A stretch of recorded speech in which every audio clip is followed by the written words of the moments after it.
աշխարհում կա երկու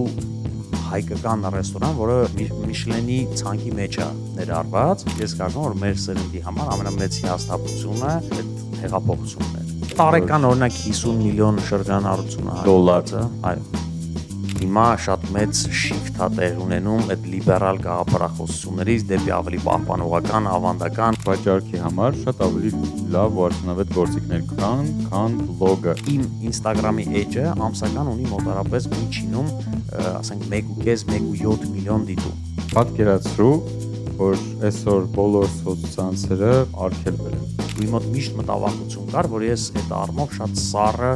ծնող կարամ լինեմ։ Ինչն է ղեկավարում աշխարհը։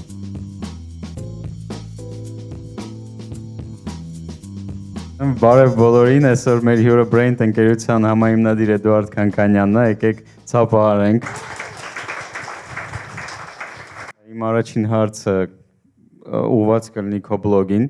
Դու մոտավորապես մի տարի առաջ այս օրերին սկսել ես վարել քո Instagram-ը։ Ու մեկ տարվա ընթացքում դու հավաքել ես ավելի մեծ աուդիտորիա։ Դու ընդհանրապես պատկերացնում ես, որ տենց է լինելու,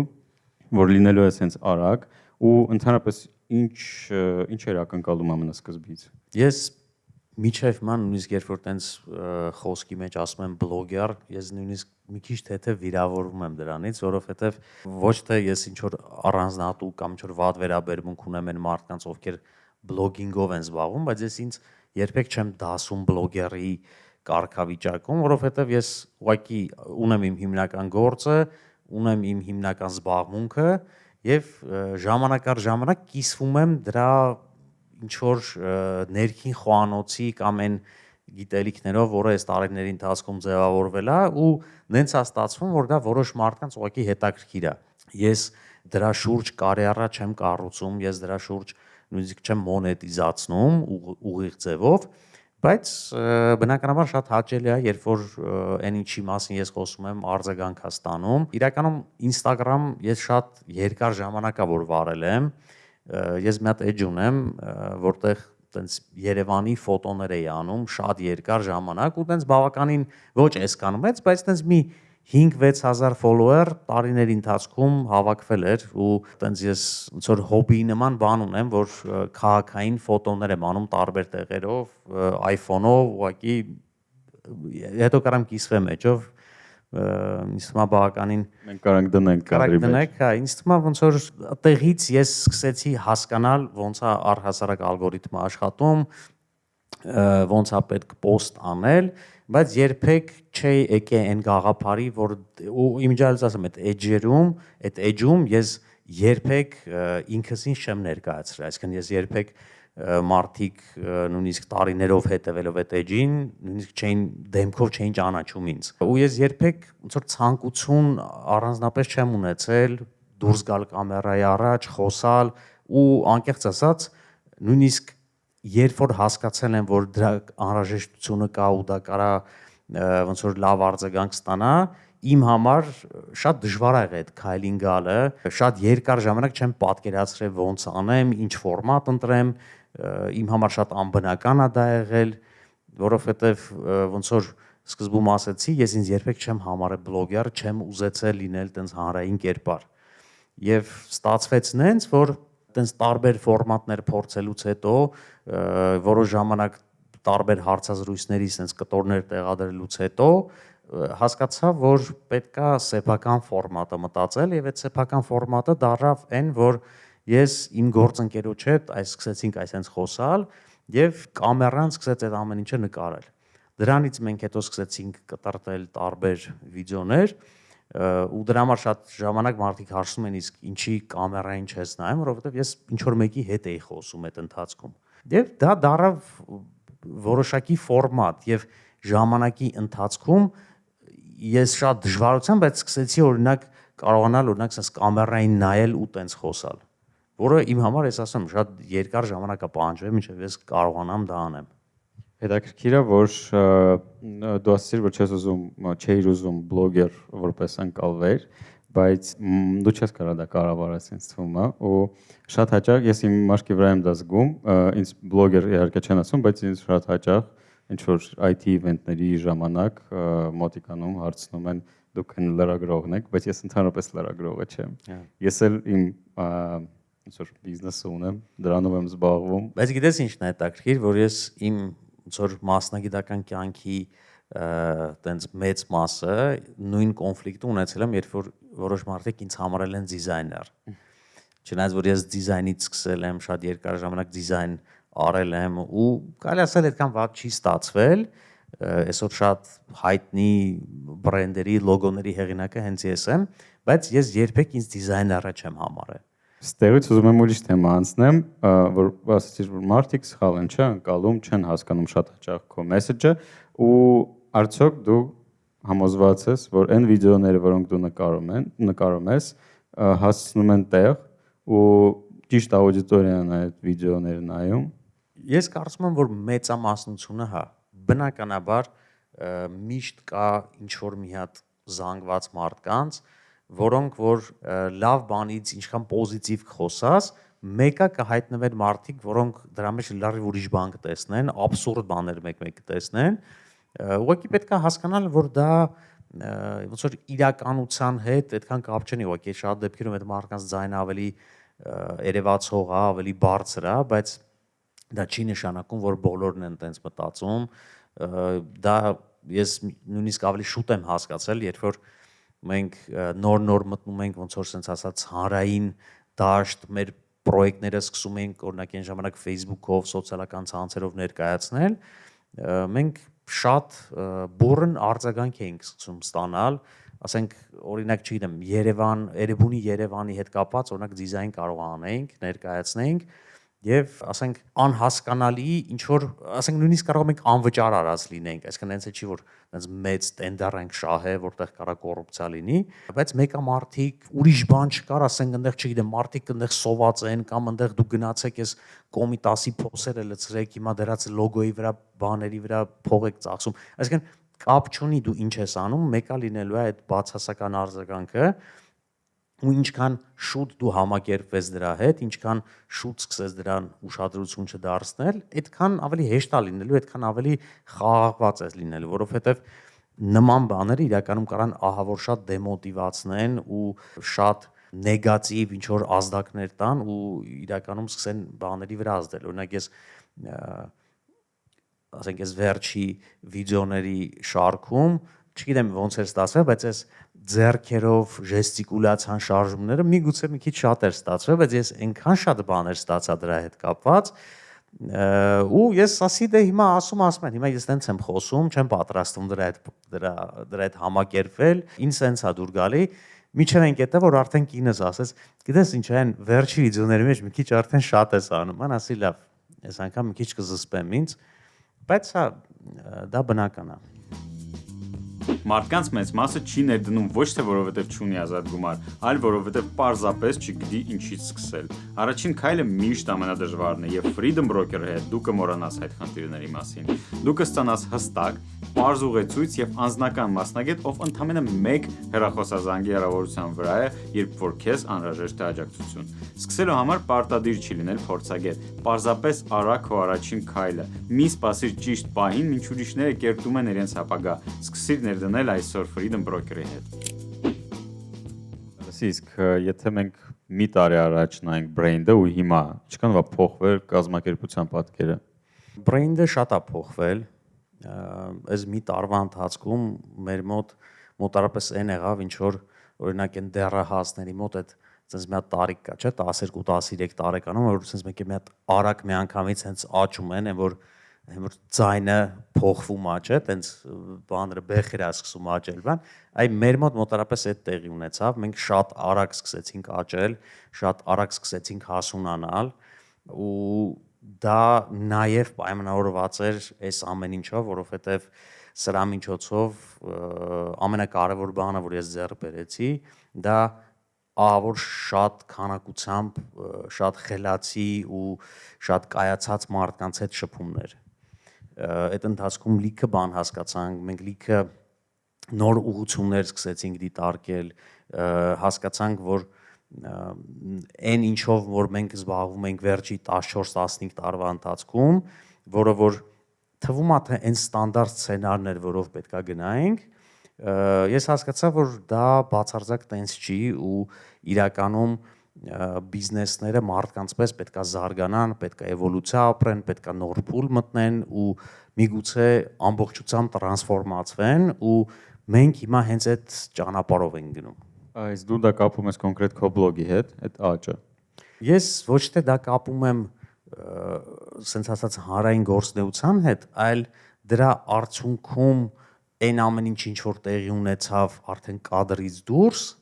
բերեց այդ ամեն ինչին։ Գիտես, խեմ հարցնում, որովհետև դու աշխատում ես B2B սեգմենտում։ Ու B2B-ում ոնց որ վաճառքի համար շատ ավելի լավ ու արդյունավետ գործիքներ կան, քան բլոգը։ Օրինակ, չգիտեմ, անգամ ինձ թվում է սառը նամակներ, networking եւ այլն կարան ավելի լավ աշխատեն։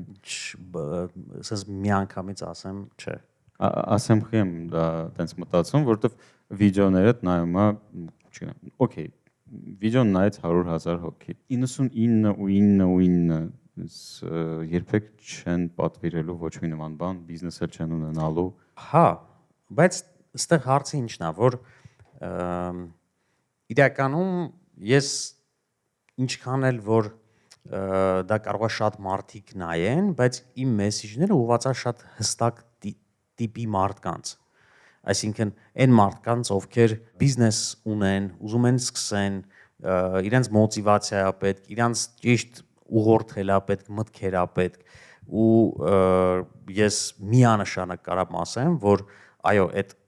դիապազոնը այնքան մեծ է, այսինքն դա սկսում է այն մարդկանցից, ովքեր ուղղակի, չգիտեմ, իրենց կյանքում ուզում են մի հատ ինչ-որ փոքր բան փոխեն ու չգիտեն ինչ, միջև top 3 խոշոր հարկատուները, այսինքն բոլորը։ Հիմա իմ Instagram-ի էջը ամսական ունի մոտարապես միջինում, ասենք 1.5-1.7 միլիոն դիտում։ Դա փաստացի ամբողջ Հայաստանի եւ ոչ միայն Հայաստանի, որովհետեւ ես անընդհատ արձագանքներ եմ ստանում, ասենք նույն ԱՄՆ-ի հայերից, Ռուսաստան, այսինքն ամենտեղից հայերեն խոսացող ամբողջ սեգմենտը կարելի ասել հետևում է այդ էջին, ակտիվություն է ցուցաբերում ու իրականում այդ մեսեջը բոլորին հասնում է։ Ու այդ պարագայում ես չեմ մտածում այն տեսանկյունից, որ դա բոլորի դեպքում պետքա ոնց որ կոնվերտացվի ու մոնետիզացվի։ Ես փորձում եմ այնպես բաներ անել, որը հնարավորինս շատ մարդկանց օգտակար կլինի ու այդ օգտակարությունը շատ դեպքերում ոչ թե ուղիղ ձևով է լինում, այլ ես շատ դեպքում, ասենք, կարող եմ արձագանք ստանալ մարդկանցից, ասենք, sense անձնական հանդիպումների ժամանակ, որ գիտես ինչ, ասենք, այդ օրը ես ինձ մարդա մոտեցե, ասենք, շատ մեծ բիզնեսի, շատ մեծ, ասենք, խոշոր բիզնեսի սեփականատեր, որը միանշանակ այդ բիզնեսից երևի մեծ մասը օգտվել եք, որը փորձառու ինձնից ավելի տարիքով մարդ է,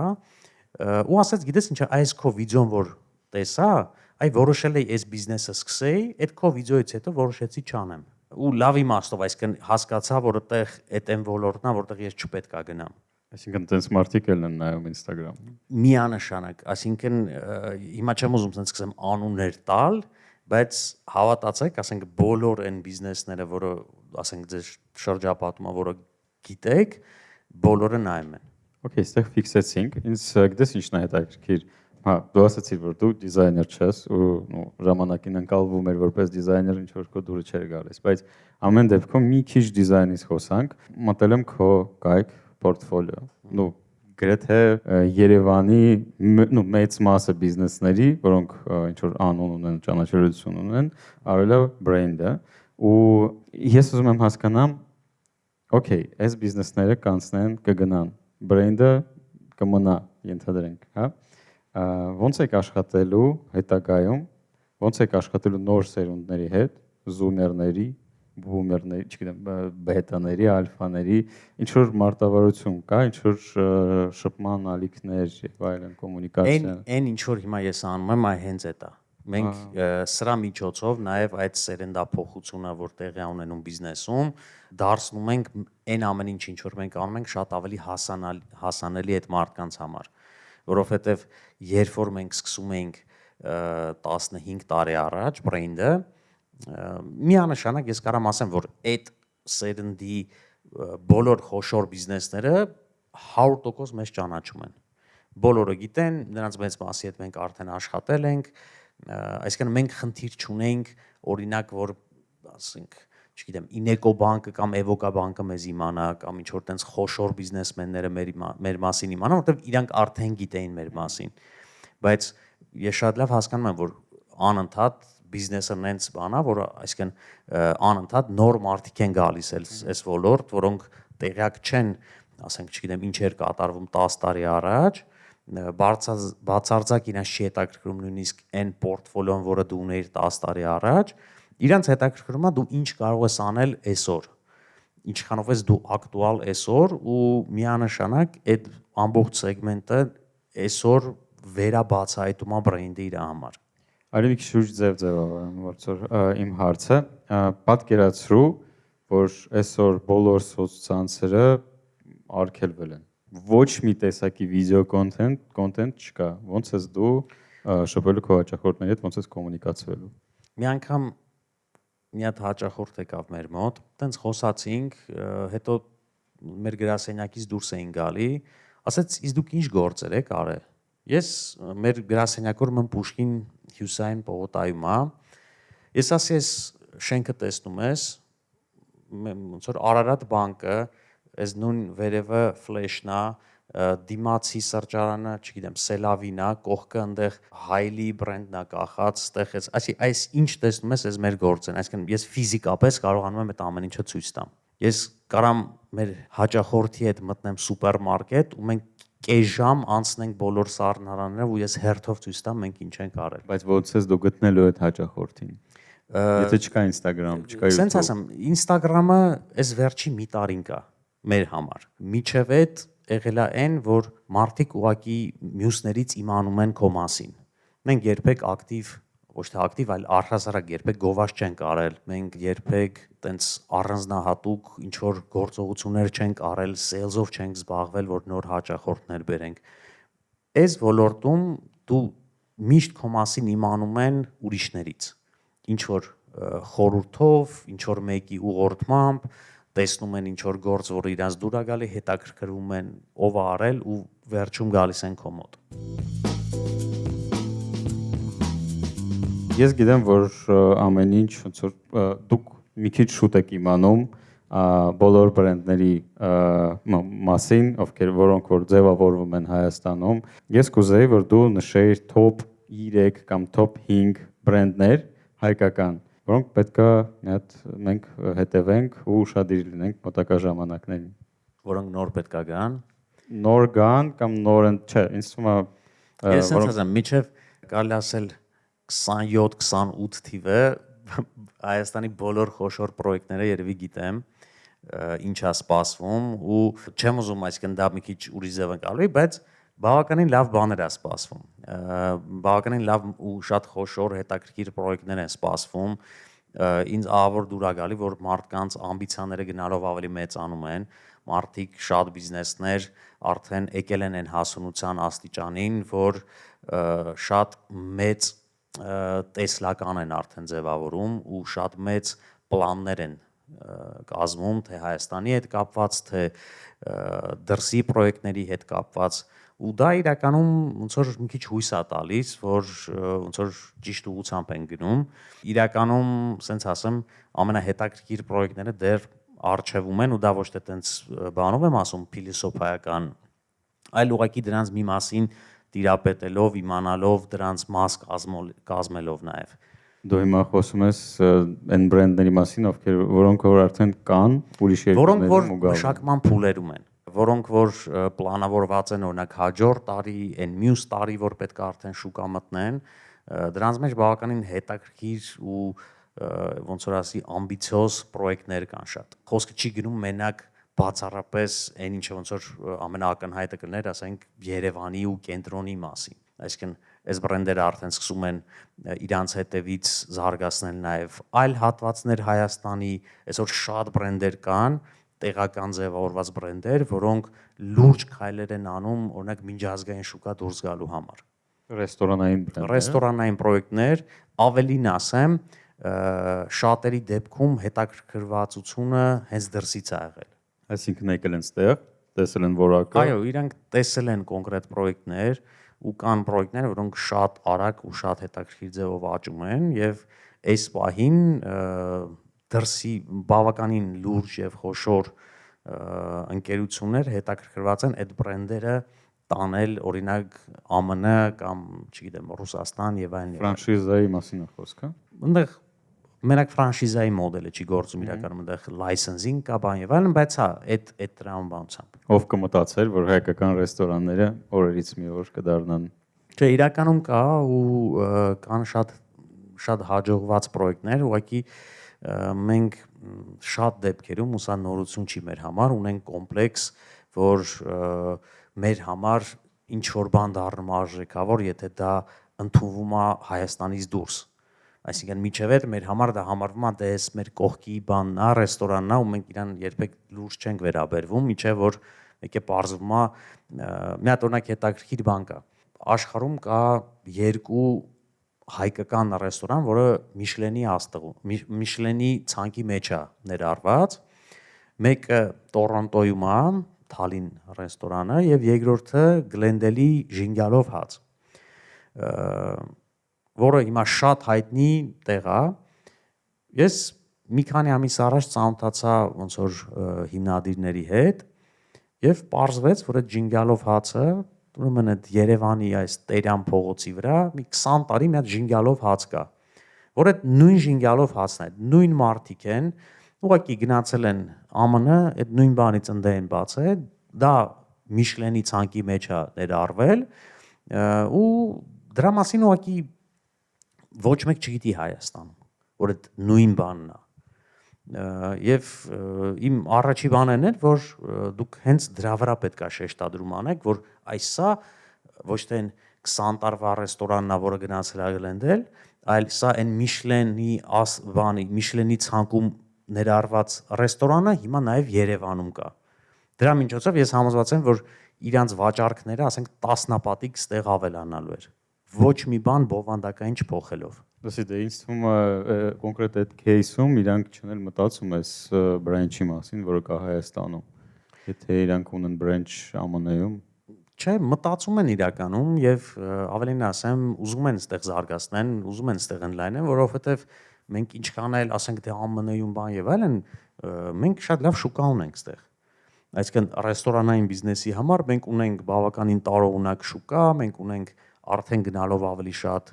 մարդկանց հոսք եւ բնականաբար այդ մարդկանց նաեւ բիզնես տեսանկյունից այս ամեն ինչը հետաքրքիր է ու այդ տեսանկյունից ես չէի ասի որ օրինակ եթե իրանք այնտեղ ավելին ասեմ շատ բիզնեսներ կա որոնք ստեղից փորձել են արտահանել դուրս եւ դրանով հանդերձ շատ մեծ պրոյեկտներ հայաստանյան բիզնեսը իրենց համար մեկը մնում է ավելի եկամտաբեր։ Հետաքրքիր է, բայց դու այն ինչ որ դու պատմում ես ռելևանտ է, կարծես թե հենց ռեստորանային ոլորտի համար միայն։ Այսինքն, օքեյ, տուրիստական հոսքը բավականին շատ է, ռեստորանները շատ լավ են աշխատում, դառնում են մրցունակ ֆինանսական տեսանկյունից, բայց մնացած բիզնես մոդելները Հայաստանում ինձ թվում է այդքան էլ լավ չեն կարող զարգանալ։ Ես էլի համաձայն չեմ, որովհետև դա իրականում մեր մտածելակերպն է, որ Հայաստան, ասենց ասած Հայաստանի բիզնեսի շուկան դա միայն, ասենք, Երևանն է։ Այսօր, տեսեք, մենք պետք է մի քիչ ավելի փորձենք ռեգիոնալ նայել։ Նույն Վրաստանը, նույն Թիֆլիսը, Բաթումին գրեթե իրենց ֆորմատով չեն տարբերվում ստեղի շուկայից։ Մեր համար շատ հասկանալի է, այնտեղի մարդկանց մենք շատ լավ կարանք հասկանանք, նենց ոնց որ այնտեղ բիզնեսը արվում է շատ մոտ նրան ոնց որ մենք ենք անում եւ իրականում ես ասեմ այս պահին բավականին հաջողված հայկական բիզնեսներ գործում են Վրաստանում, որի մասին մենք էլի շատերս չգիտենք։ Այստեղ հաջողվածության աստիճանը պետք է հասկանանք, որ նա հաջողված լինելը, որ նա, չգիտեմ, այն ինչ որ մենք խոսացել ենք անցած անգամ քո հետ, տարեկան օրինակ 50 միլիոն շրջանառությունը հաջողված է, այո։ Ոսկե հանք են ընդեղ բացել։ Ոսկե հանք չէ, իրականում դա շատ բիզնեսների համար նորմալ շրջանառություն է եւ եթե դու կարաս ասենք մի հատ 50 անես Երևան Հայաստանում, մի հատ 50 անես Վրաստանում ու ասենք կրկնապատկես, ինչի՞ չէ։ Կարանք փակագծերը բացենք, մի հատ հասկանանք այդ ով է 50-ը անում Հայաստանում։ Ավելին ասեմ, դա մի բիզնես չի, մի քանի խոշոր հայկական բիզնեսներ նաև ներկայացված են Վրաստանում ու շատ լուրջ հաջողություն, այսինքն իրանք մոտարապես այն շուկան, որ ունեն Հայաստանում, կրկնապատկել են Վրաստանի հաշվին։ Ու գնալով աճում է դա։ Ու այդ տեսանկյունից մենք, ասենք, ես զարմանում ինչի չենք մտածում, որ դա հենց ակնհայտ զարգացման ուղղություն պետք է լինի։ Իսկ ինչ ոլորտների մասին է խոսքը։ Տարբեր retail-ից սկսած, վերջացրած շինանյութ, լյուքս բրենդերի մեջ, հագուստի շատ են։ Շինանյութ։ Վրաստանում, եթե Թիֆլիսում, ասենք, իրենց հրապարակում, եթե տեսել եք, չգիտեմ, բարբերի խանութը, խրանոգրաֆ խանութը, դրանք բոլորը հայկական բիզնեսներ են, որոնք նաև Վրաստանում են բացվել։ Այսինքն ինչ որ մեկը ստեղ բացել է ֆրանշիզայով։ Ֆրանշիզա չէ, դրանք Հայաստանում ստեղծված բիզնեսներ են կամ հայրին պատկանող բիզնեսներ են, որոնք ընդլայնվել են այդ շուկաների վրա։ Հետաքրքիր է, որովհետև ես IT bubble-ի մեջ եմ ու IT-ի համար դա ոնց որ անիմաստ մի հատ շուկա է փոճուր, որը ոչ մի բան չի տալու քեզ, բացի երևի MVP-ն ստուգելու, ինչ որ հիպոթեզաներ ստուգելուց։ Ինչ որ բիզնեսների համար համաձայն եմ, բայց շատ ասենց ասած գետնին ավելի կպած բիզնեսներ կան, որոնք ավելի լոկացիայի հետ են կապված եւ այդ լոկացիան ուղղակի, ասենց ասեմ, քաղաք առ քաղաք մարդիկ կարող են բիզնեսը զարգացնել։ Ավելին ասեմ, օրինակ շատ բիզնեսներ կան, որոնք բավականին արդեն խոշոր են Հայաստանում ու իրանք խնդիր ունեն, տեսեք, նույնիսկ պետությունը չի դա անում, այսինքն բիզնեսը հիմա մտածում է Հայաստանի այլ հատվածներ, ոչ այս պահին շատ զարգացած հատվածներ զարգացնելու մասին, որպեսզի պոտենցիալով, ասենք, չգիտեմ, 5-10 տարի հետո ինքը իր համար այդտեղ մեծ շուկա ստեղծի։ Ես просто փորձում եմ հասկանամ բիզնեսը ոնց է տենց անում, որ բիզնեսն է դա անում ու ինչ շուկա փորձում են իրանք զարգացնել Հայաստանում։ Տուրիստականի մասին է խոսքը։ Չէ։ Տեսեք, իրականում այդ մի քիչ սխալ մոտեցում է, որ մենք ամեն ինչը ոնց որ ուզում ենք туриզմի հետ կապել, որովհետև տեղեր կա, որոնք ուղղակի տուրիստական պոտենցիալ ակնհայտորեն չունեն։ Ասենք, Կապան քաղաքը տուրիստական քաղաք երբեք չի կարա լինի։ Ինչու՞։ Որովհետև իմ կարծիքով, ասենք, բավականաչափ առաջարկ չունի տուրիստական տեսանկյունից, բայց դա չի նշանակում, որ Կապան քաղաքը չի կարա զարգանա։ Ես նկատի ունեմ, որ մենք պետքա բացի տուրիստականից նաև այլ ուղղություններ դիտարկենք, որը որ կարա ֆինանսական հոսք բերի այդ շրջաններ։ Հիմա օրինակ, էլի շատ խոշոր բիզնեսներից մեկի ղեկավարը նա շատ հետաքրքիր միտք ինձ այս վերջերս ասեց, որ ասում է մենք պետքա սովորացնենք մարդկանց գումար ծախսել։ Մենք պետքա ստեղծենք բիզնեսներ, որտեղ մարդիկ կգան գումար կծախսեն եւ այդ գումարը աշխատելու համար իրանք կսկսեն ավելի շատ աշխատել։ Դե նայ, ինձ թվում է դա կարա սխալ լինի, սխալ մոտեցում, որովհետեւ նույն Կապանում մարդիկ նորմալ աշխատավարձներն են ստանում ու չունեն տեղ այդ փողը ծախսելու։ Այո։ Կարող ենք պետքա ստեղծենք պայմաններ, որ մարդիկ այդ փողը ծախսեն։ Դե ով պետքա ստեղծի։ Մենք Կապանի ապրողները, ես լրիվ համաձայն եմ, ասենք այսօր այդ հատվածը, ասենք Քաջարան, Կապան մարդիկ շատ ավելի բարձր աշխատավարձեր կարող ստանան, քան թե օրինակ միջին աշխատավարձը Երևանում, բայց ռեալ բացարձակ ծախսելու տեղ չկա այնտեղ։ Դրա համար այդ բոլոր մարդիկ այսօր, չգիտեմ, Երևանում 2-3 հատ գույք են առել արդեն, անշարժ գույք են առել, որովհետև էլի ոչ մի բան այնտեղ ուղակի չկա անելու։ Բայց դա ես գիտեք ոնց է, չեմ մտածում, որ ասենք, չգիտեմ, պետությունը պետք է այդ հարցով զբաղվի կամ գնա։ Երբեք պետությունները նման հեռանկարային բաների մեջ չեն ծոր ճիշտ քայլեր անում, էլի դա շատ դեպքերում մեծամասնությամբ գալիս է մարդկանցից, բիզնեսներից եւ ես կարծում եմ հենց նույն տնտեսության ու առհասարակ պետության շարժիչ ուժը պետքա լինի բիզնեսը։ Այդտեղ համաձայն եմ, վատ է իհարկե որ պետությունը չի այդ ամեն ինչի նախաձեռնողը ու այդ երկար տեսլականը ունեցողը, պետությունը չի, այլ բիզնեսը ստիպված է դա անել։ Պետությունը ինչ փորձ արել է այսքան ժամանակ, օրինակ եթե հիշում եք, Դիլիջանը պետք է լիներ Հայաստանի ֆինանսական կենտրոն, Գյումրին պետք է լիներ տենց ակադեմիական կենտրոն, կամ ինչ որ մեկ այլ կենտրոն ոչ մի բան փաստացի չի իրականացել, որովհետև դրանք տենց երազանքի նման պրոյեկտներ են եղել, որոնք իրանց հետևից չեն ունեցել այն աջակցությունը, որը պետքա լիներ օրինակ մարդկանց կողմից կամ բիզնեսների կողմից։ Ես կարծում եմ օրինակ նույն Դիլիջան քաղաքը, որ այսօր չգիտեմ, ասենք Երևանից հետո կամ Գյումրիից հետո ամենաարագ աճող բանն է, որտեղ անշարժ գույքի գներ եկել հասել է Երևանին ու շատ դեպքերում անցել է, չի եղել պետության աջակցության հաշվին, այլ եղել է, ասենք, Թավա ռեստորանի, բանի, այնտեղ Տուֆենկյանի,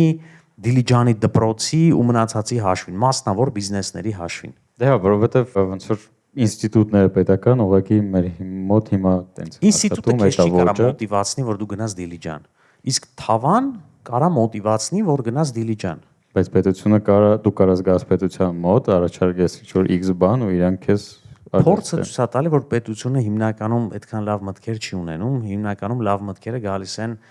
մարդկանցից ու դա իրականում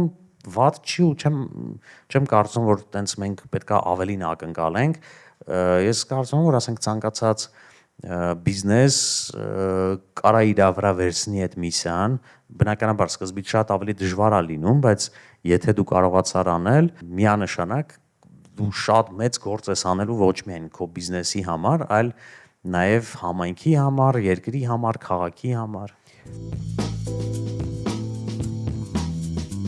Ստեղ ֆիքսեցինք, ուզում եմ իմանամ ոնց ես դու հետևում ինչ-որ բրենդներին, ոնց ես այդ տենց էլ չսովորեցի ես հայկական տարբերակ այդ բառի, բայց նա смотренность, ոնց ես դու դա աճացնում, դիզայնում։ Ես ուղղակի ամեն ինչ սպառում եմ, այսինքն ես ամեն տեղից փորձում եմ դա ստանալ, լավ տեղեր գնալ, լավ բաներ փորձել, լավ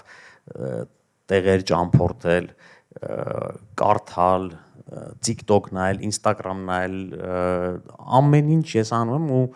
նենց է ստացել, որ իմ ուղեղը աշխատում է այն տարբերակով, որ այդ ամեն ինչը տենց հավաքագրում է ու ինչ որ միտեղ պահում է։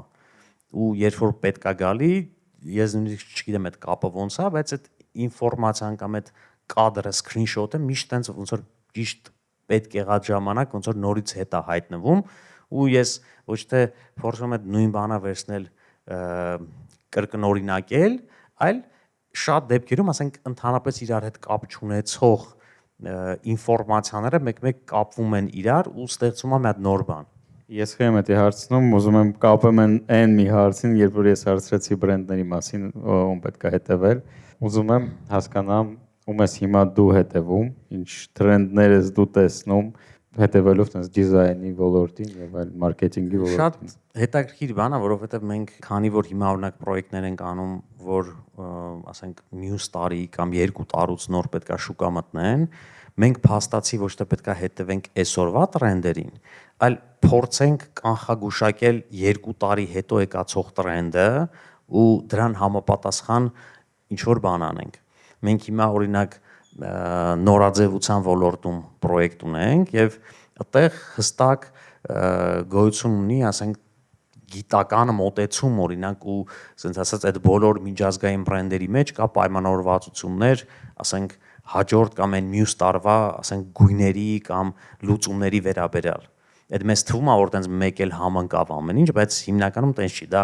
հստակ բաներ կա, այսինքն եթե դու մի քանի կետեր կարողանում ես իրար կապել, ստացվում է որ դու մոտարապես արդեն հասկանում ես ինչա սպասվում հաջորդ տարի եւ դու կարողանում ես արդեն այսօր 10 լուծումներ, որը երբ որ 1 տարի հետո կմտնի շուկա, կլինի նույն տրենդի մեջ, ինչ որ օրինակ միջազգային մի հատ շատ հայտնի բրենդ։ Իսկ եթե մենք նայենք արևմտյան միջազգային շուկան, ինչ ես դու հիմա տեսնում։ Ես փորձում եմ ինչ-որ ինսայթ ստանամ, որովհետև ես տենց լավ չեմ հետևում այս ամեն ինչին։ Ես կարծում եմ, որ հիմա ոնց որ մի քանի կարևոր բան է պետք, մի քանի կարևոր բանի է պետք հետևել։ Նախ դա ոնց որ ամերիկյան քաղաքականությունն է, որը շատ մեծ ազդեցություն է ունենում ամբողջ աշխարհի տրենդերի վրա, այսինքն հիմա շատ մեծ shift է տեղ ունենում այդ լիբերալ գաղափարախոսություններից դեպի ավելի պահպանողական, ավանդական ու եթե նայենք, sense մենք հիմա sense շղթայով հիմա օրինակ այս վերջերս Ճապոնիան նոր վարչապետ ընտրեց, որը կարելի ասել ասիական Տրամպն է, մի հատ կին է, որը լրիվ այդ նույն գաղափարներն է կրում եւ դա նշանակում է որ մեր մոտ հիմա գալու է ավելի այդ տենց պահպանողական արժեքներ բան եւ այլն, որը ավելի տրենդային է դառնում, որը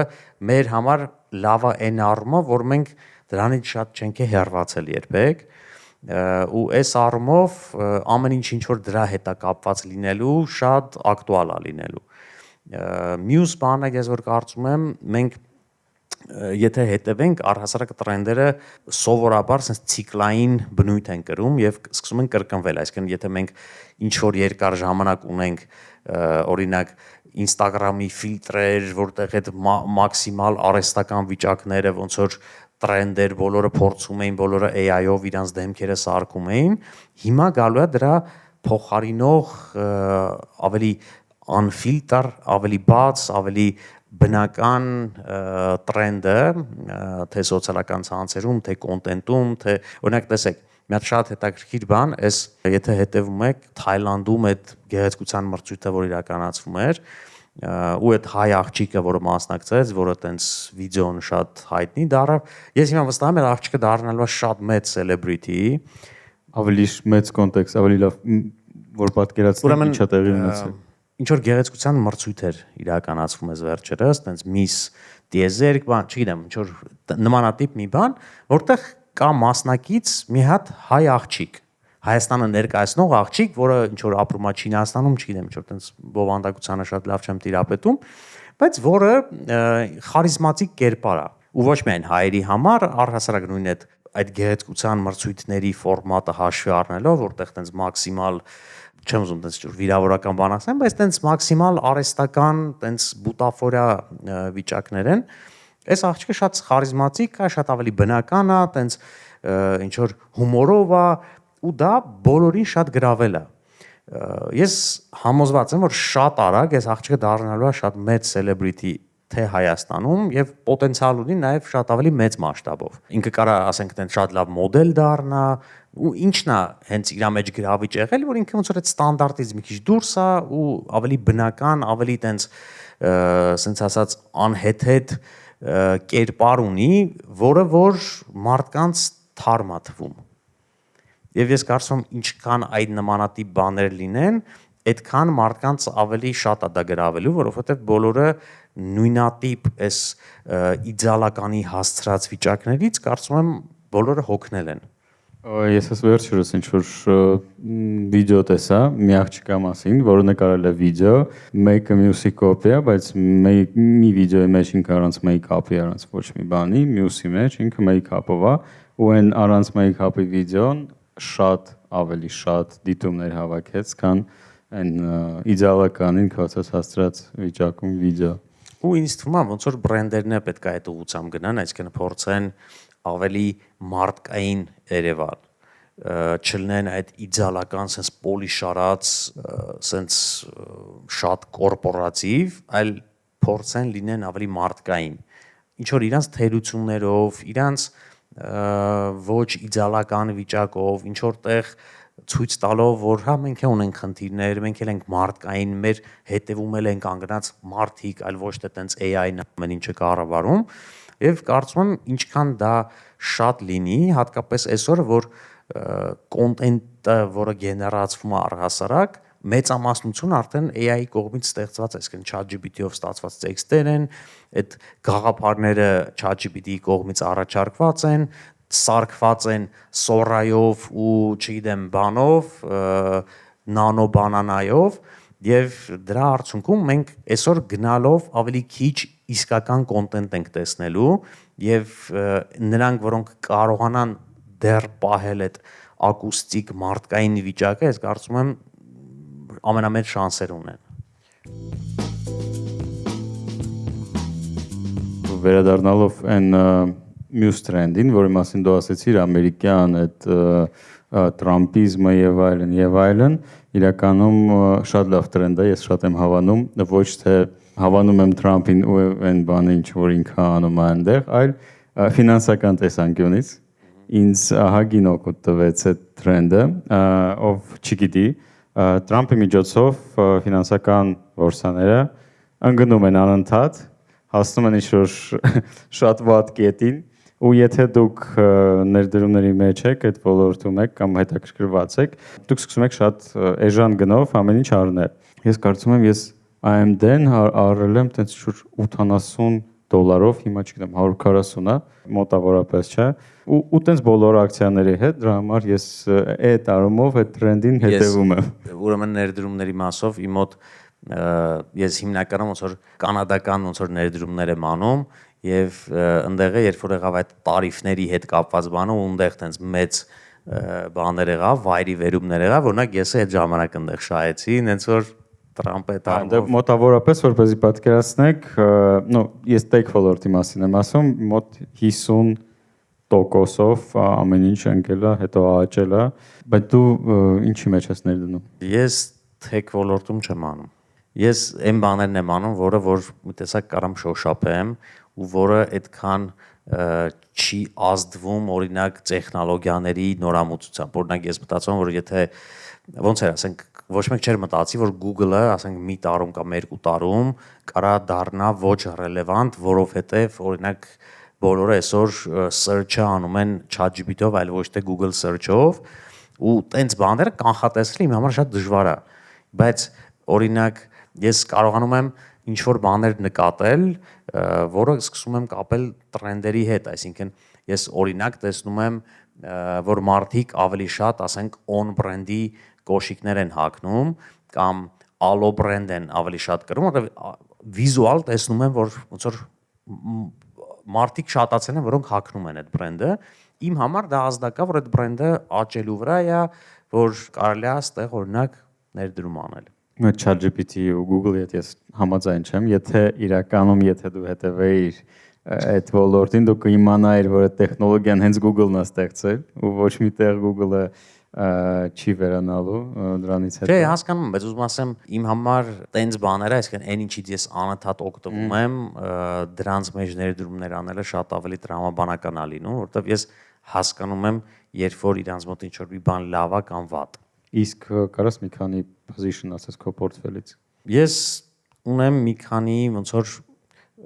խոշոր բաներ, որոնցից մեկը օրինակ կանադական Aritzia բրենդն է, որը նորաձևության ոլորտում շատ արագ աճող բրենդ է, կանանց ու դու հենց մտնում ես օրինակ իրանց խանութները, դու միանգամից հասկանում ես, որ սա նոր կոնցեպտ է, իրանք գտել են մի հատ նոր բան, որը որ շատ լավ աշխատում է, որը որ արագ հեսա փոխելու է ինդուստրիան, ես sense հավատում եմ, որ այդ բրենդը աճելու է։ Ու ես միշտ, այսինքն ես երբեք կարճաժամկետ ներդրումներ չեմ անում, որովհետև այտենց բավականաչափ այդքան գիտելիքներ ու բան չունեմ, որ կարողանամ այտենց այդ կարգի արագությամբ մոնիտորինգ անեմ, դրա համար ես ավելի երկարաժամկետ այտենց 10-15 տարով եմ փորձում կանխատեսել։ Կան բրենդեր օրինակ, որոնք այտենց օրինակ մի հատ պորտֆելիոն, որը շատ լավ աշխատում է, էլի կանադական ընկերություն է, որ այդ $1 որ ամեն ինչը $1 է։ Ու այդ $1 հիմա դարել է $5 արդեն ինֆլյացիայով, բայց այն ամենաէժան խանութն է, բայց ես տեսնում եմ, որ այդ խանութը շատ լավ աճում է, միշտ այնտեղ հաճախորդների հոսք կա, իմ համար դա հասկանալի է։ Ես գիտես չէ փորձ ունեցել եմ sense բաների մեջ ներդնելու, ամենավատ փորձս է եղել։ Ինչ որ բուրգերնոց էր խոշոր հայտնի ԱՄՆ-ում, ասացի, օքեյ, ես ունեմ ինչ որ ավելորդ գումար, էքսպերիմենտ անեմ, տենց միջև հիմա սպասում եմ, երբ է հետ գալու, ծախեմ գոնե 0-ով դուրս գամ այդտեղից։ Okay, հետաքրքիր է։ Իմ հարցերը իրականում ավարտվել են ու ես ունեմ վերջին ոնց որ մի քանի հարց բլից։ Պատրաստ եք, չէ՞ մենք բլիցին։ Բլիցից հետո կսկսվեն մեր աուդիտորիայի հարցերը։ Առաջին հարցը թե Ոչ պետք է արագ պատասխանեմ, թե կարճ պատասխանեմ։ Այն ChatGPT-ի մեջ որ ասում է չմտածել skip, մի անգամից sense պատասխան տուր։ Եթե ոչ brain-ը, ապա ինչ, ինչով էր զբաղվելու։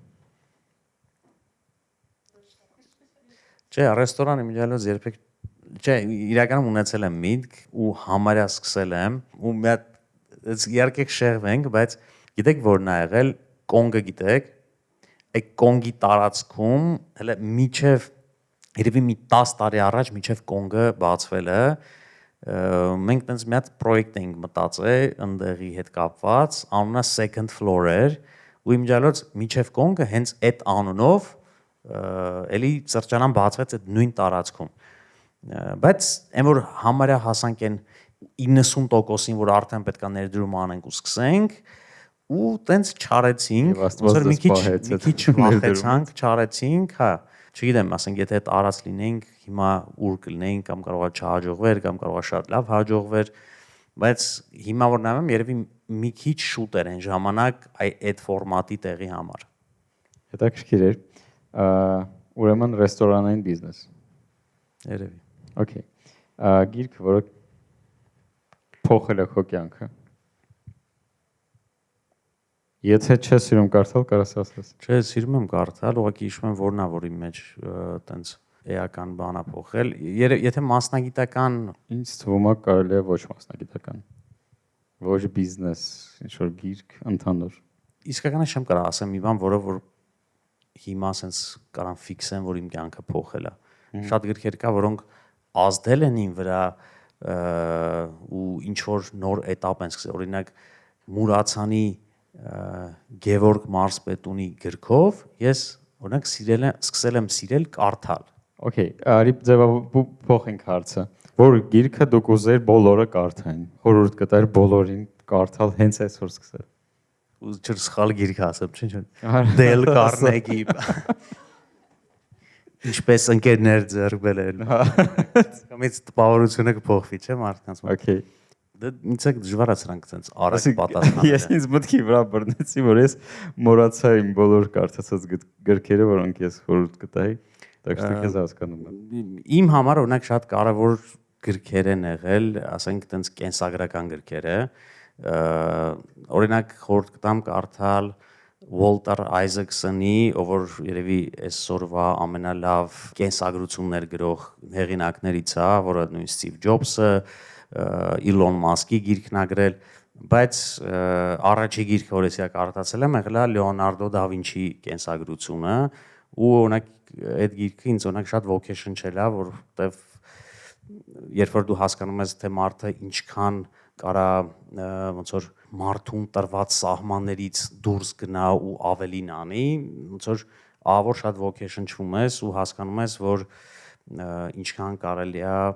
ոնց որ այդ սահմանները ջնջել ու անverջ ոնց որ կատարելագործվել ու մեծ նպատակներ, ամբիցիաներ ունենալ, օրինակ այդ խորհուրդ կտամ։ Տուն ֆիքսեցինք ըստ կարևորության դիր այս 3 բառերը. ընտանիք, երկիր ու հասարակություն։ Ընտանիք, վերև թե ներքև։ չէ, ամենավերև։ Առաջին տեղը։ Հա, ամեն ինչից ամենավերև։ Հասարակություն ու երկիր։ Գիտես, խեմ հարցում երբեք ոչ մեկին չեմ հարցրել, այսօր մտածեցի պետքա հարցնեմ ու բոլորին պետքա այդ հարցը տամ։ Ռուբեն Վարդանյանի ինտերվյուներից մեկում ինքը ասում էր, որ հայերի մոտ այդ կարևորության պիրամիդան թարսա։ Եթե չինացիների մոտ սկզբից պետությունը, որ ամենամեծ պիրամիդայի ամենամեծ շերտն է, հետո հասարակությունը, հետո նոր ընտանիքն է ու իրանց այդ պիրամիդան կայուն է, ապա հայերի մոտ սկզբից ընտանիքն է, որը պուճուր է, հետո հասարակությունը, հետո նոր պետությունն է գալիս ու դրա համար մեր մոտ sense անկայուն իրավիճակ է միշտ։ Ես կարծում եմ, որ դրա բացատրությունը կա, որովհետև եթե ինչ որ մեկը հակառակ ասեր, ես մի քիչ կկասկածեի, որ անկեղծ են, ու ես կարծում եմ, որ փոփոխությունները ու ոնց որ կարևոր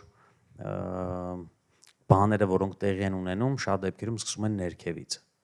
Այսինքն ես փորձում եմ բարելավել իմ ընտանիքը, դրա հաշվին փորձում եմ բարելավել իմ մոտակա շրջապատը եւ հասարակությունը, որը իր հերթին չի կարող ազդեցություն չունենա պետության վրա։ Հաջորդ հարցը եղել է քո կյանքում ինչ որ մի մարդ, որը լրիվ փոխել է քո կյանքը կամ դարձրել է քո կյանքը շատ ավելի ուրիշ, քան մինչև այդ։ Ամենաշատը իմ կյանքը փոխել են իմ երեխեքը։ Ես երբեք չէի մտածում, որ ու սա չեմ ասում տենց որ տենց կենացային ֆորմատով, էլի։ Ես երբեք չէի սպասում, որ կարամ այդ տենց փոխվեմ։ Ես երբ որ իմ աղջիկը ծնվեց,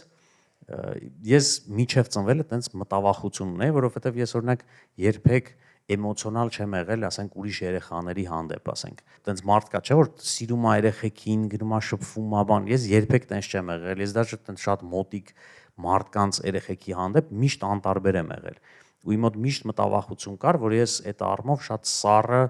ծնող կարամ լինեմ կամ շատ անտարբեր մարդ կարամ լինեմ ու ոնց որ դրա հաշվին նաև ոնց որ վատ ծնող լինեմ, բայց ես ոչ թե process-ի ընթացքում, այլ այդ վարքյանին որ ծնվեց, ես զգացի ոնց իմ մեջ բան փոխվեց։ Մի անգամ էլ, ասենք, հենց այդ վարքյանին։ Ու ես ինչքան էլ, ասենք, շատ բաների չեմ հավատում, առհասարակ էմոցիոնալ չեմ, ես երբեք այդքան էմոցիոնալ ու այդքան հավատով լցված չի եղել, ինչքան այդ վարքյանին։ Ֆիքսեցին։ Քո ամենամեծ սպասելիքը այս կյանքից, որը չարդարացավ։ Ինչ է։ Աջան։ Երբեք չգիտես ինչ է լինելու։ Չէ, նկատի ունեմ ինչ է դու պատկերացնում ես կյանքի մասին, որը չարդարացվեց։ Ես որ նոր դպրոցական տարիքում չգիտեմ ինչի պատկերացրել էի, որ ես պետքա տենց ռոք աստղ լինեմ, տենց նույնիսկ գնացի սկսեցի գիտար սովորել, բայց տենց շատ արագ հասկացա, որ դա երբեք չի լինելու, ու ես վերջերս ինչ որ բայց տենց փորձեր բարբերաբար միշտ անում էի, էլի, այսինքն տենց է ոչ մի գործիք չսովորեցի նվագել, բայց ինչ որ միշտ սեր եմ ունեցել, այսինքն միշտ տենց հոբի նման ինչ որ տենց երգեր էի գրում, բան, երաժշտություն էի գրում ու հիմա այս AI-ը որ ստեղծվել է, նորից ոնց որ վերականգնվել է ու հույսս նորից վերականգնվել է, որ ես կարամ ինչ որ տենց բան անեմ։ Երբեք ուշ չի։ Երբեք ուշ։ Մանավանդ որ դու համ Կանադայում ես ապրում, համ Հայաստանում, իսկ կարաս շուտ միջազգային բենդ հավաքես։ Չէ, բենդը հաստատ չի լինի, ինչ է իրականում կատակ է անում։ Եթե լուրջ ասեմ, ամենամեծ ինձ թվում է դա տենց խմբային հիասթափություն է, ես կարծում եմ, որ չեմ ուզում քաղաքական ուղղությամբ տանեմ, բայց ես կարծում եմ, որ մեր սերնդի համար ամենամեծ հիասթափությունը դա այդ հեղափոխությունն էր 18-ին։ Այո։ Չեմ ուզում այդտեղ տանեմ, բայց ես կարծում եմ, որ դա ամենաշատը կոտրեց մեզ, դրանից հետո լիքը բան ուրիշ ձև գնաց։ Ստեղ չեմ կարող չհամաձայնվեմ, բայց շարունակենք չմտցնել մեր ոդկասթերի մեջ քաղաքականություն։ Քո խորհուրդը 18 տարեկան քեզ։ Իմ խորհուրդը կլներ ինձ այն, որ ամեն ինչ այդքան լուրջ չի։ Մեկ ինչ որ բաների մեջով որ անցնում ես արդեն, հասկանում ես, որ հալավես էր, այսինքն մեկ ավելի թեթև վերաբերվելով, որտեվ երբ որ դու նոր ես մտնում կյանք, քեզ թվում է, որ ամեն ինչը շատ ավելի բարդ ու շատ ավելի այնտեղ ինչ որ մի հատ բան կա, որը դու դեռ չգիտես, բայց հետո պարզվում է, որ տենց չի, ասենք ոչ մեկը չգիտի այդ։ Ուղղակի ինչ որ մեկը անում է, ինչ որ մեկը մտածում է, որ բարդ է ու չի անում։ Երկու հարց մնաց։ Ինչ է քո համար նշանակում լինել մարդ։ Քո համար մարդ դառնալը, մարդ լինելը ինչ է նշանակում։ Իմ համար ամենակարևոր բանը ոնց որ ինքդ քո հետ խաղաղության մեջ լինելն է եւ ուրիշների համար այդ մարդ լինելն է, ոնց որ թե դու մարդ ես թե չէ, այդքան ոչ թե դու պետք է գնահատականը տաս կարծում եմ, այլ ուրիշները։ Եվ վերջին հարցը, ի՞նչն է ղեկավարում աշխարհը։ Ճիշտ եմ, չէ՞ հայերեն ասել, что правит мир։ Շատ դժվար հարցեր են։ Տրամպը, Տրամպը։ Չէ, ոնց որ առաջի պատասխանը կգար ոնց որ փողը, բայց ինչ որ բաներ կա, որը որ փողից ավել է, ինձ թվում է դա հենց իշխանության ձգտումն է մարդկանց մեջ։ Բայց ես վերջերս համոզվում եմ, որ փողն է։ Չէ, իրականում չէ, որովհետև ինչ որ պահ գալի, որ նույնիսկ փողը այդքան որոշիչ չի լինում ու ինչ որ բաներ ավելի ուժեղ են արդյունքում դուրս գալի, քան փողը։ Վերջ, մերսի շատ։ 5 րոպե պաուզա անենք ու դրանից հետո կշարունակենք ու դուք կտաք ձեր հարցերը։ Թե դուք չեք օգնել ու ուզում եք շարունակեք։ Չեկեք hardcore։ Всё, եկեք մի անգամից։ Բարի երկու բոլորին, շատ հաճելի է հանդիպման ներկա գտնվել։ Մենք on-line շփվել ենք, մի հատ խորհուրդ եք տվել, որի համար ուզում շնորհակալություն հայտնեմ։ Մի հատ նոր պրոյեկտ ենք սկսել, մի 30 վայրկյանոց ձեր ասածով մեր մոտ կլիկ եղավ ու մենք տենց էլ արեցինք, մերսի շատ, ընթացքում կիսվենք։ Հարցս հետեւյալն է, որ բրենդը եւ դուք գործունեություն եք ծավալ այդ երկար տարիներ, բայց երբանից որոշումը եղավ, որ վերջի մի քանի ամիսների երևի տարվա մեջ շատ ավելի տրեյնինգներով հանդես եք գալիս, արդեն դուք եք ներկայանում, ձեր կարծիքով կիսում եք ու մեր հետևողներից քանակը սկսում է շատանալ։ Երբանից այդ միտքը եւ որոշումը եղավ, ինչ-որ իդեալական պահ եղավ, թե ինչ-որ պատրաստվեցիք, թե պրոստը որոշում կայացրեցիք, թե ունեք ուրիշ տարբերակ, որ կասեք։ Այդ մոտարապես սկսեց անցյալ տարի այս ժամանակ։ Ես մի քանի ամս, ես այդ ժամանակ Կանադայում էի ու մի քանի ամսով ոնց որ եկել էի Երևան։ Իրականում sense ոնց որ մեր ընկերության համար մի քիչ խառը բան ստացվեց։ Մենք ոնց որ երկու ի սկզբանե 3 հիմնադիր էինք, բայց մեր առաջի հիմնադիրը տենց առաջի ոնց որ շատ շուտ արդեն ոնց որ առանձնացել էր եւ մենք այսքան տարի երկուսով էինք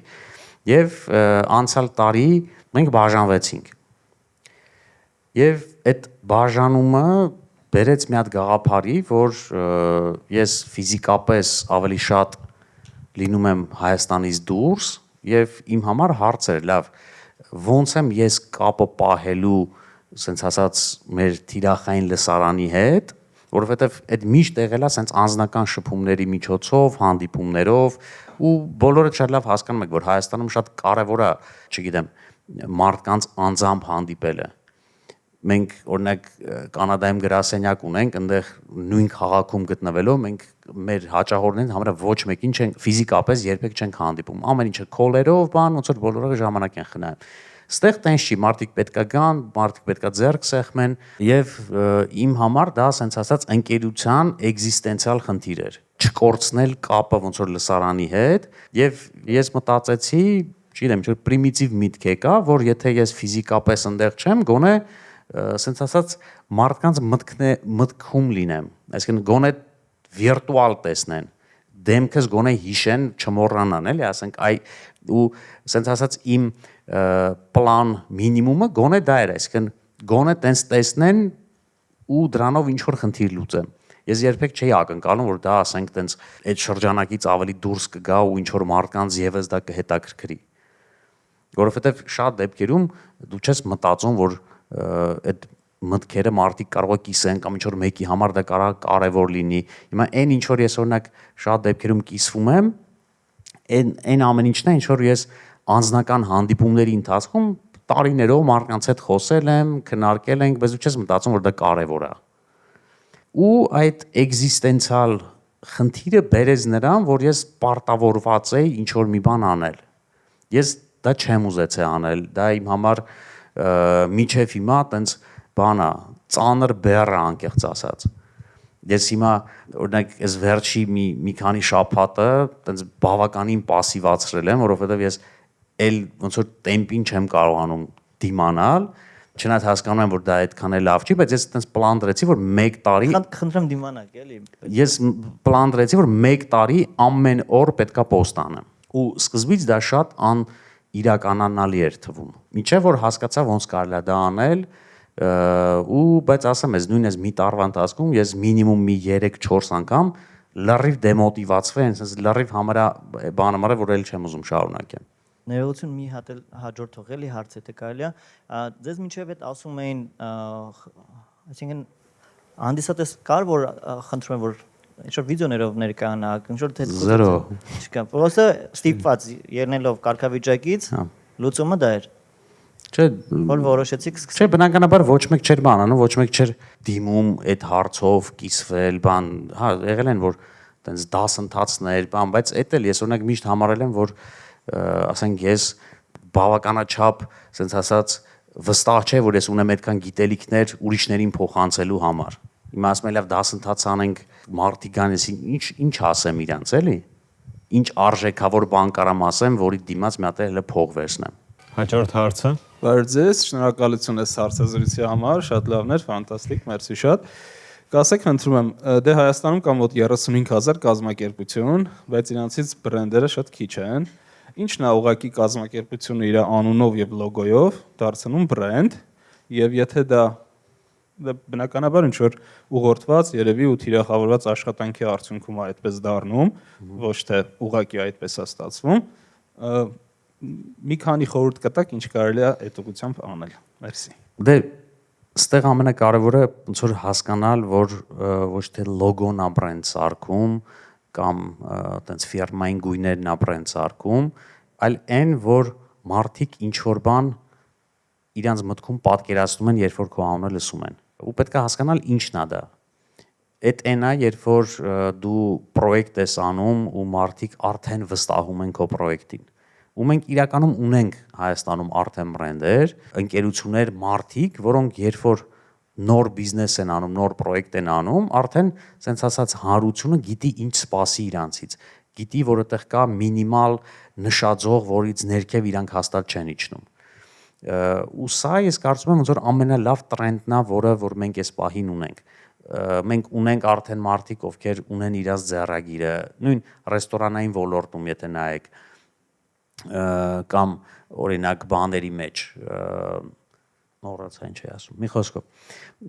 Բայց գաղափարը այն է, որ դա ճանապարհը, որ պետք է ընկերությունները անցնեն, ուղղակի շատ դեպքերում պետք է ունենան այդ նպատակը, որովհետև շատերը ես նկատում եմ, որ առհասարակ դա որպես խնդիր չեն դնում ու չեն հասկանում, որ դրա մեջ արժեք կա։ Բայց այն պահին, որ դու հասկանում ես, մի հատ շատ հետաքրքիր բան ասեմ, նայեք, մենք բրենդինգային ընկերություն ենք, այսքան տարի հազարավոր ընկերությունների բրենդեր ենք ստեղծել, բայց մենք երբեք չենք ֆիքսել, որ մենք էլ բրենդ ունենք։ Ու գիտեք, երբ զգացինք, որ էլ մենք այսօր մեր անունը մեր վրա է աշխատում։ Այն ներդրումը, որ մենք արել ենք այսքան տարի, այն որ տենց անընդհատ առաջ են գնացել ու երբեք հետ չենք նայել, ինչ որ պահի սկսել է աշխատել։ Ինչ որ պահի էլ մենք այդքան ջանք չեն գործադրում, որ մեր մոտ հաճախորդներ գան։ Եվ դա իրականում հասկանում ես, որ դառնում է ամենաարժեքավոր բանը։ Եվ շատ ավելի զգուշ ես լինում, շատ ավելի երկար ես մտածում քո գործողությունների մեջ։ Այն մարդիկ, ովքեր ոնց որ թքած ունեն իրանց բրենդի վրա, երբեք չեն կարա լավ պրոդուկտան հաճախորդի վրա, հաճախորդի համար։ Բարև ձեզ, շնորհակալություն շատ հարցազրույցի համար, հետաքրքիր էր շատ։ Ես երևի ունեմ երկու հարց, մեկը մյուսի շարունակությունն է։ Որն է ձեր ավելի տենց high level տեսլականը ձեր բրենդի համար, ձեր company համար, որտեղ դուք ասացիք, որ դուք հիմա դարձել եք պատրոստակ, նոր ձեր ձենն է փոխվել, հա, ավելի հասուն տարիքում ինչ ձև կուզենայիք տեսնեիք ընկերությունը ու բխող հարցը, որը կլիներ այն կուլմինացիոն պրոյեկտը, որի վրա անպայման կուզենայիք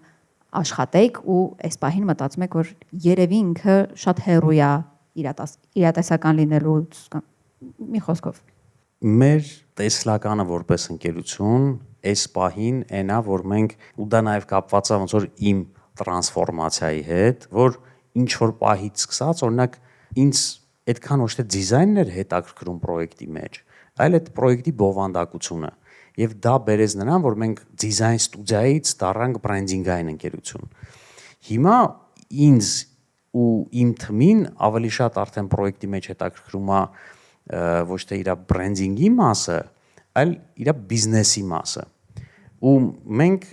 փորձում ենք հիմա գնալ այն ուղղությամբ, որ մենք կատարենք այն ֆունկցիան ընկերությունների համար, ոնց որ օրինակ եթե IT ոլորտում նայենք, կան ասենք վենչուրային կապիտալներ կամ ինկուբատորներ, որոնք վերցնում են եւ բիզնեսը աքսելարացնում են ու ոչ միայն այսինքն ներդրումով ֆինանսական, այլ նաեւ այլ գործիքներով մենք դա փորձում ենք հիմա անել բիզնեսների համար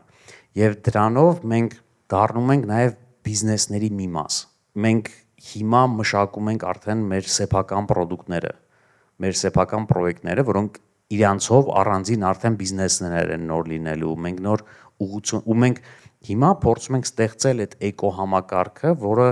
կարողանա արդեն բիզնեսը ամբողջությամբ սկզբից մինչև վերջ իրականացնել, ֆինանսավորումից մինչև իր վերջնական մարքեթինգը, կոնտենտը եւ այլն եւ այլն։ Այն ամեն ինչ որ մենք այս տարիների ընթացքում սովորել ենք, հիմա փորձում ենք արդեն խմբավորել եւ փորձը ցույց տվեց, որ շատերի համար Այսինքն եթե հիմա ինչ որ մեկը ինձ ասում է, որ իդես ինչա բիզնես միտք ունեմ ու փող չեմ կարողանում գտնել, իմ համար դա մի տեսակ անհասկանալի է թվում այս պահին, որովհետև լիքը մարդիկ ունեն գումար, ներդրումներ են անում, բիզնես են սկսում, բայց իրենց պակասում է մի հատ մի բան, որը որ դու ունես։ Եվ այս երկուսը միացնելով շատ հետաքրքիր նոր բաներ են ստեղծվում։ Եվ երկրորդ հարցը ինչ էր։ Երազանքի պրոյեկտ։ Երազանքի պրոյեկտ։ Ես շատ երկար ժամանակ երազում էի Հայաստանի բրենդինգ անել, բայց ժամանակի հետ դա լրիվ վերացավ։ Ինձ հիմա նման պրոյեկտներ առհասարակ ընդհանրապես հետաքրքիր չեն։ Որովհետև ես ոնց որ լիքը բանի հետ առնչվեցի, հասկացա այդ ամեն ինչը ոնց է արվում, մի խոսքով, մի քիչ նաև հիասթափվեցի եւ հիմա ինձ շատ ավելի հետաքրքիր են օրինակ պրոյեկտներ, որոնք շատ ավելի մեծ ամբիցիաներ ունեն, որոնք չեն սահմանափակվում մենակ Հայաստանով։ Մենք հիմա պրոյեկտ ենք անում, որի համար, ասենք, առաջի լոկացիան բացվում է Նյու Յորքում, ու մենք հիմա մի հատ շատ մեծ process-ի մեջ ենք միջազգային թմով, որ աշխատում ենք, որ հաջորդ տարի պետքա, ասենք, համաշխարհային, ասենք, Բալենսիագայի խանութի կողքը մեր խանութը բացենք։ Ու նման պրոյեկտները ինձ ահավոր շատ ոգեշնչում են։ Մենք հիմա պրոյեկտ ենք անում, որը պատրաստվում է շուկա մտնի, ասենք, ու մի տարում 100 հատ լոկացիա բացել։ Այդ Հայաստանում։ Չէ։ Բա։ ԱՄՆ-ում շատ մեծ պրոյեկտ է, շատ մեծ մասշտաբի մարդիկ են ներգրաված պրոյեկտի մեջ։ Ես այդ պրոյեկտներից ոչ մեկի մեջ արդեն զուտ, ասենք, բրենդինգի կամ մարքեթինգի մասով չեմ, այսինքն ես ներգրաված եմ ամբողջությամբ պրոյեկտների, որոշումների կայացման մեջ, ընդհանուր ստրատեգիայի, ուղղության, բիզնեսի մեջ, եւ ես հասկանում եմ, որ դա ինձ շատ ավելի շատ է մոտիվացնում, ինձ շատ ավելի շատ դրայվ է տալի, քան օրինակ, ասենք, չգիտեմ, լոգո դիզայն անելը։ Մի քիչ տենց, չգիտեմ, լուրջ հարցերից հետո սենց ոչ շատ լուրջ հարց, չնայած լուրջ է, պրոստը հետաքրքիր, օրինակ ես ունեմ product, որի անունը չեմ ասի, ու շատ հաճախ այդ product-ներից մեկն է իրականում, շատ հաճախ սաղը ասում են, անվանումը ոչ մի բան չի ասում, այսինքն անունը պրոյեկտի չի ասում, թե ինչի մասին է այս պրոյեկտը։ Հիմի այդ միֆը կամ, չգիտեմ, հաստատելու կամ վերացնելու համար հարցը հետևյալն է։ Պետք է բրենդի անունը, այսինքն պրոյեկտի անվանումը հստակ ասի կամ մինիմում գոնե մի քիչ sense նամյոկ անի, թե ինչի մասն է խոսքը։ Այդ օրինակը ես միշտ բերում եմ, բայց չեն հավատում։ Արմեն ջան, դու էլ լսի, գիտես որտեղ պետք է կիսվենք այս ինֆորմացիայով։ Կարանք կազմակերպության անունը շոշափեք։ Չէ, լավ է։ Ես ասեմ։ Turn-name հարթակի մասին է խոսքը, ծառայությունների մի վարքյան դու չլսեցիր սկի։ Turn-am։ Turn, Հա, turn, տենց բավարար։ Ինքը ծառայությունների որոնման առաջին հարթակն է Հայաստանում, շատ լավ զարգանում է, շատ լավ ոնց որ առաջ է գնացել։ Հիմա հետաքրքիր է ինձ անվանումը չի ասում, որ դա ծառայությունների հարթակ է։ Օրինակ այդ նույն հարթակի միջազգային տարբերակը կա, անունը serviceorca.com, հա, այսինքն այդտեղ service-orca, անունը ասում է ինչ է, բայց turn-name-ը չի ասում ու իմ ընկերները շատ հաճախ ասում են, որ turn արտահայտությունը, դες բառը ոչ մի բան չի նշանակում ու դա սխալ է։ չէ, այս միանշանակ ճիշտ մոտեցում չի, Apple, Mango, BlackBerry, տենց հարյուրավոր օրինակներ ես կարամ բերեմ, որտեղ որ անունը բացարձակ կապ չունի product-ի հետ։ Ավելին ասեմ, այն որ ինքը sense ուղիղ ձևով ասում է, դա մի քիչ ակնհայտ է թվում ու անհետաքրքիր է։ Բայց դրանով, այսինքն տենց համանախապակում միանշանակ չկա, այդ կարանք միանգամից հարցը փակենք։ Բայց կա մյուս հարցը, արդյոք turn անունը լավ է թե չէ։ Եթե օրինակ այդ աշխատում է Հայաստանում, տեսեք,